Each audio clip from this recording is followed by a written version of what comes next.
नमस्कार दोस्तों, अगर आप भी अभी-अभी रिटायर हुए हैं या फिर आप एक सीनियर सिटीज़न्स हैं और आपके पास कुछ पैसा पड़ा हुआ है, जिसको कि आप एक इन्वेस्ट करके रेगुलर इनकम प्राप्त करना चाहते हैं या फिर आपके फैमिली में कोई सीनियर सिटीज़न्स है, तो ये वीडियो उनके लिए बहुत ही इम्पोर्टेंट होने वाली है। इस वीडियो में हम लोग डिटेल में समझने वाले हैं सीनियर सिटीज़न्स के लिए बेस्ट मानी जाने वाली investment scheme SBI senior citizen savings scheme को। सीनियर सिटीजन सेविंग्स स्कीम के हर पहलू को हम लोग इस वीडियो में डिटेल में समझेंगे। ये वीडियो देखने के बाद आपको और कहीं जाने की ज़रूरत नहीं पड़ने वाली है। दोस्तों, अगर आप हमारे चैनल पर नए हो तो चैनल को सब्सक्राइब करके बेल आइकन को प्रेस ज़रूर कर देना। सबसे पहले बात करते हैं दोस्तों, सीनियर सिटीजन सेविंग्स स्कीम होती क्या है? दोस्तों, सीनियर सिटीजन सेविंग्स स्कीम एक गवर्नमेंट बैक्ड स्कीम है जो पोस्ट ऑफिस और बैंक दोनों जगह अवेलेबल होती है। इसका मेन पर्पस ये होता है कि जब कोई इंसान रिटायरमेंट के बाद उसकी इनकम बंद हो जाती है, तो उसे हर 3 महीने में एक फिक्स इनकम मिलती रहे ताकि उसका घर स्मूथली चल सके। इस स्कीम की सबसे बड़ी स्ट्रेंथ ये है कि ये 100% सेफ है, क्योंकि इसमें गवर्नमेंट ऑफ इंडिया की गारंटी होती है। इसमें मार्केट का कोई रिस्क नहीं होता, शेयर मार्केट क्रैश होने का कोई टेंशन नहीं होता और एफडी से यहाँ पर आपको ज़्यादा इंटरेस्ट देखने को मिल जाता है।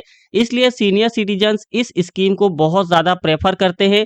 दोस्तों, इस स्कीम का जो करंट इंटरेस्ट रेट है वो अभी के डेट में लगभग 8.2% पर एनम का है। लेकिन दोस्तों, ये इंटरेस्ट हर साल के एंड में बल्कि हर 3 महीने में आपके बैंक अकाउंट में आता रहता है। मतलब कि अप्रैल, जुलाई, अक्टूबर और जनवरी हर क्वार्टर आपको पैसा मिलता रहेगा। इसलिए इससे रेगुलर पेंशन जैसी इनकम सोर्स बन जाती है। दोस्तों, इसके लिए कौन-कौन अपना अकाउंट ओपन करा सकता है? तो अगर आपकी एज 60 साल या फिर उससे ज़्यादा है तो आप directly senior citizen savings account खोल सकते हैं। अगर आप 55 से 60 वर्ष के बीच हो और आप तो रिटायरमेंट का पैसा मिलने के 1 महीने के अंदर सीनियर सिटीजन सेविंग्स स्कीम आप खोल सकते हो। अगर आप डिफेंस से रिटायर हुए हो और आपकी एज 50 से 60 के बीच है, तो भी आप यहाँ पर एलिजिबल हो जाते हो। लेकिन अगर आप एनआरआई हो या फिर एचयूएफ कैटेगरी में आते हो तो सीनियर सिटीजन सेविंग्स अकाउंट आप नहीं खोल सकते। अकाउंट आप सिंगल नाम से भी ओपन करा सकते हो या फिर आप हस्बैंड वाइफ के नाम से जॉइंट अकाउंट भी खोल सकते हो। दोस्तों, इसके लिए कौन-कौन से डॉक्यूमेंट्स चाहिए होंगे? तो आपको पैन और आधार कार्ड मैंडेटरी होता है। एक इम्पोर्टेंट बात याद रखना, 31 मार्च 2023 के एंड से पैन कार्ड और आधार कार्ड दोनों कंपल्सरी हो गया है, चाहे आप पोस्ट ऑफिस में खोल रहे हो या फिर आप किसी भी बैंक में खोल रहे हो। कितना पैसा आप इसमें इन्वेस्ट कर सकते हो? तो दोस्तों, मिनिमम इन्वेस्टमेंट है 1000 रुपए और मैक्सिमम इन्वेस्टमेंट है दोस्तों 30 लाख रुपए और ये पैसा 1000 रुपए के मल्टीपल्स में एक ही इंस्टॉलमेंट में डिपॉजिट होता है। 1 लाख तक आप कैश में जमा कर सकते हो, लेकिन 1 लाख से ज़्यादा के लिए चेक या फिर ऑनलाइन पेमेंट मैंडेटरी है। दोस्तों, अब बात करते हैं रिटायरमेंट बेनिफिट रूल के बारे में। अगर आप अर्ली रिटायरमेंट वाले केस में सीनियर सिटीजन सेविंग्स स्कीम खोल रहे हो तो पैसा आप जमा कर सकते हो, वो आपके रिटायरमेंट बेनिफिट का होना चाहिए, जैसे कि प्रोविडेंट फंड, ग्रेट्युटी, पेंशन का कमाउंटेड अमाउंट, लीव इनकैशमेंट, वीआरएस का पैसा और ये पैसा रिटायरमेंट बेनिफिट मिलने के 1 महीने के अंदर सीनियर सिटीजन सेविंग्स अकाउंट में डिपॉजिट कराना होता है। अगर गलती से लिमिट से ज्यादा पैसा जमा हो गया तो गवर्नमेंट एक्स्ट्रा पैसा तुरंत आपके अकाउंट में रिफंड कर देती है। मल्टीपल और ज्वाइंट अकाउंट का कॉन्सेप्ट चलिए समझते हैं। एक से ज्यादा सीनियर सिटीजन अकाउंट आप खोल सकते हो, लेकिन टोटल अमाउंट 30 लाख रुपए से ज्यादा नहीं होना चाहिए।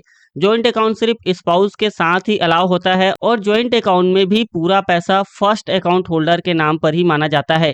अब दोस्तों, बात करते हैं नॉमिनी फैसिलिटी की। सीनियर सिटीजन सेविंग्स स्कीम में आप अकाउंट खोलते टाइम अपने नॉमिनी को ऐड कर सकते हो या बाद में भी आप नॉमिनी को अपडेट करा सकते हो। ये चीज फैमिली के लिए बहुत ही इंपॉर्टेंट और प्रोटेक्शन देती है। टैक्स का सीन, चलिए दोस्तों बात करते हैं टैक्स के बारे में। अब बात करते हैं टैक्स की, क्योंकि यहाँ लोग सबसे ज्यादा कंफ्यूज हो जाते हैं।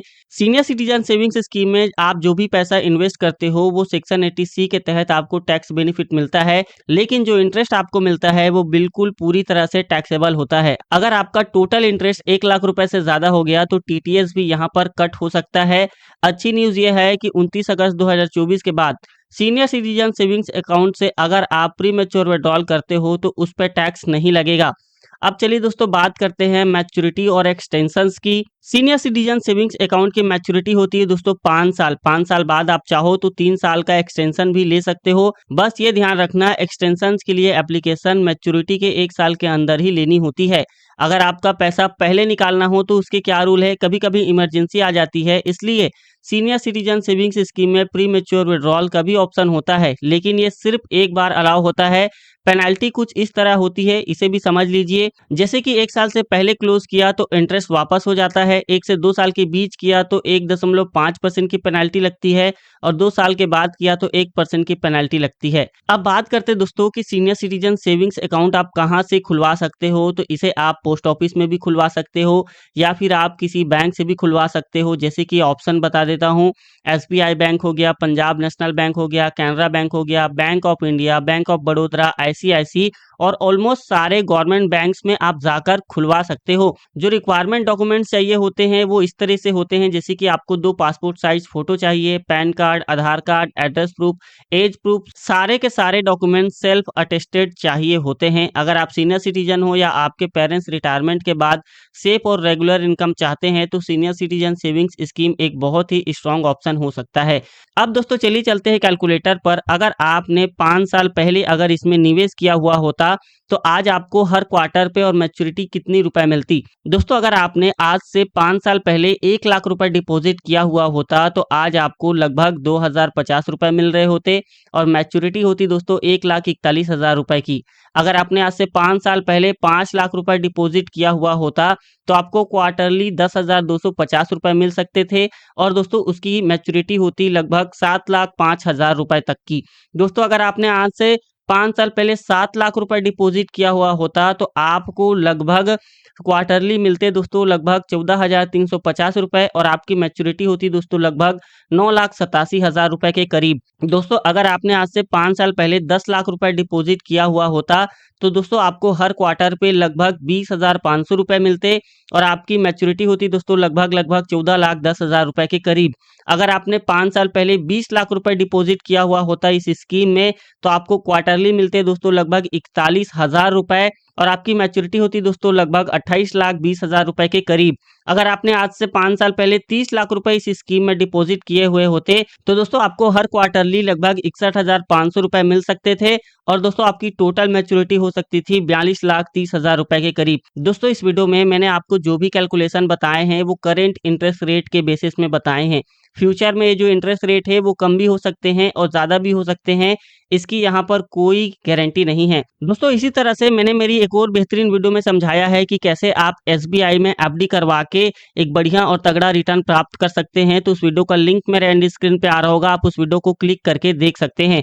दोस्तों ये वीडियो सिर्फ एजुकेशन पर्पज के लिए है। इस वीडियो में दी गई सारी जानकारी सरकारी सोर्सेज पर आधारित है, वर्तमान ब्याज दरों पर आधारित है, गारंटी नहीं है। यह एक अनुमान है, भविष्य में दरें बदल सकती है। इन्वेस्टमेंट करने से पहले अपने नियरेस्ट एसबीआई ब्रांच या फिर ऑफिशियल वेबसाइट से rate and term and condition को कंफर्म करें। मैं किसी भी फाइनेंशियल लॉस या गेन का जिम्मेदार नहीं रहूंगा।